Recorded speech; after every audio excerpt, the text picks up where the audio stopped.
हम वास्तविकता को पहचानते हैं, उन अनुभूतियों को नहीं जो धोखे में डाल सकती हैं, बल्कि मानव मन के जरिए अनुभव से नहीं अपितु विवेक से।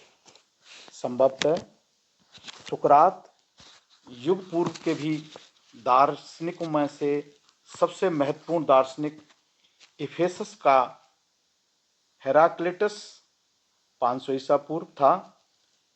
उसे रोता दार्शनिक कहा जाता था क्योंकि मानव स्वभाव के बारे में उसके विचार निराशावादी और दुर्बोध थे, जिसका कारण था उसके सोच विचार की रहस्यात्मक अस्पष्टता।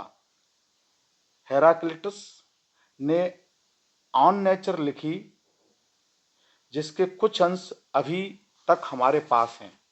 पाइथागोरस के अनुयायियों ने जहां समरसता पर जोर दिया, वहीं हेराक्लिटस ने सुझाव दिया कि जीवन को दो विरोधियों की तनातनी द्वारा बनाए रखा जाता है, जो निरंतर एक ऐसी लड़ाई लड़ते रहते हैं जिसमें किसी भी पक्ष को निर्णायक विजय प्राप्त नहीं होती है। व्यक्तियों के लिए गति और परिवर्तन का प्रवाह कभी नहीं रुका, लेकिन ब्रह्मांड की संरचना स्थिर रहती है। एक स्थायी सर्वव्यापक ढांचे के अंदर व्यक्तिगत प्रभाव के इस नियम की गारंटी अग्नि के प्रतीक के रूप में एक प्रज्ञावान नियंत्रणकारी सिद्धांत स्वरूपी शब्द लॉगोस को सम्मिलित करके दी गई, जिसे आत्मा या जीवन का प्रतीक भी माना गया। अग्नि आदिकालीन तत्व है और सब कुछ अग्नि में से ही उत्पन्न हुआ है। परिवर्तन शोभनीय सृष्टि का पहला नियम है। हेराक्लिटस के एक अनुयायी क्रेटाइल्स ने एक बार यह टिप्पणी की कि आप एक ही नदी में दो बार नहीं उतर सकते। नदी का जल दूसरी बार भिन्न जल होगा, और यदि हम नदी को वही नदी कहते हैं तो वह इसलिए क्योंकि हम उसकी सकल सूरत में उसकी वास्तविकता देखते हैं।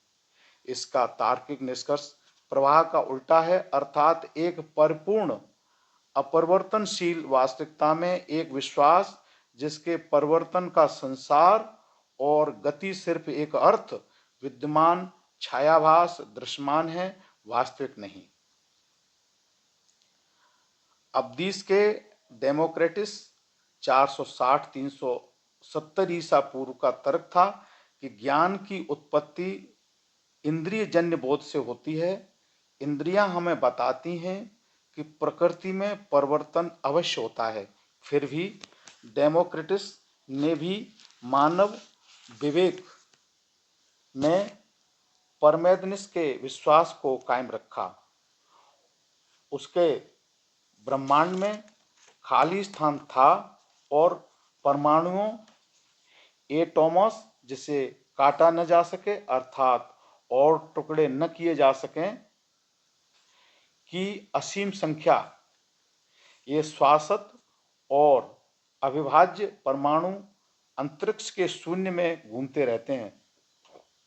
इस पूर्णतया परमाणुविक सिद्धांत में डेमोक्रिटस ने देखा कि सारे पदार्थ परमाणुओं के बने होते हैं और प्राकृतिक जगत में सारे परिवर्तन इन्हीं के कारण होते हैं।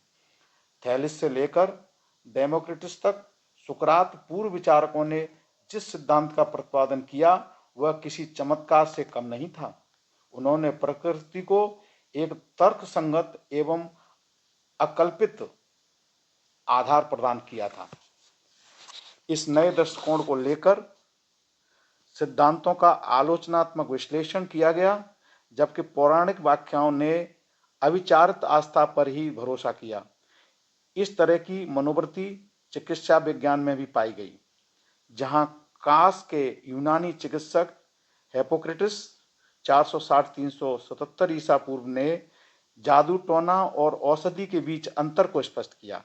डॉक्टरों ने बीमार रोगियों का निरीक्षण किया, लक्षणों को वर्गीकृत किया और फिर बीमारी के ढर्रे के बारे में भविष्यवाणी की।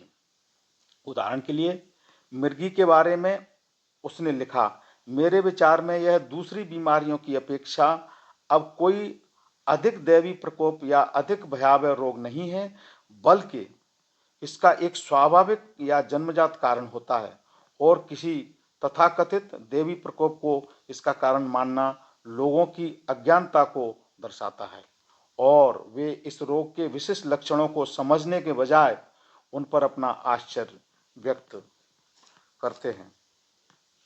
एथेंस का स्वर्णिम युग पैराक्लिस अर्थात यश गौरव से भरपूर का युग कहलाता है। यह युग ईसा पूर्व 445 से 431 तक कायम रहा और इसे मानव के सभ्य जीवन में संपूर्णता का प्रतीक माना जाता है। इस समय तक एथेंस एक लोकतंत्र बन चुका था और यह अभिजात वर्ण के थोड़े से जमींदार परिवारों एवं बहुसंख्य गरीबों के बीच लंबे समय तक चले संघर्ष का ही परिणाम था।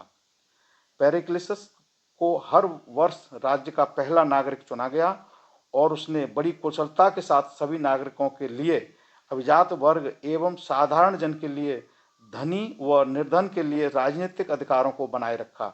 यद्यपि स्त्रियों या दासों को उनसे वंचित रखा गया था, पेरिक्लिस ने कला एवं साहित्य को बढ़ावा दिया। यही एक मुख्य कारण था कि एथेंस को प्राचीन यूनानी संसार का शैक्षिक सांस्कृतिक केंद्र बने रहने का सम्मान प्राप्त है। उसने पार्थेनन सहित एक्रोपोलिस पर अनेक भवन बनवाए, जिनमें से अधिकतर आज भी विद्यमान हैं।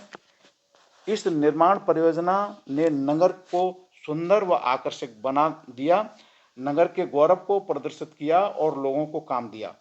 गरीब लोगों को धनी लोगों जितना ही सदाचारी और योग्य माना गया। निर्धन वर्ग में से एक व्यक्ति का नाम एस्किलस था, जो यूनानी नाटककार था। एस्किलस ने अपने एक प्रसिद्ध नाटक में लिखा, न्याय धुएं की कालिक से भरे घरों में चमकता है, और दार्शनिक प्रोटोगोरस ने कहा, कोई भी ईमानदार, निष्पक्ष एवं समादरपूर्ण व्यक्ति सार्वजनिक मामलों पर सलाह देने योग्य है। शेष भाग 3 में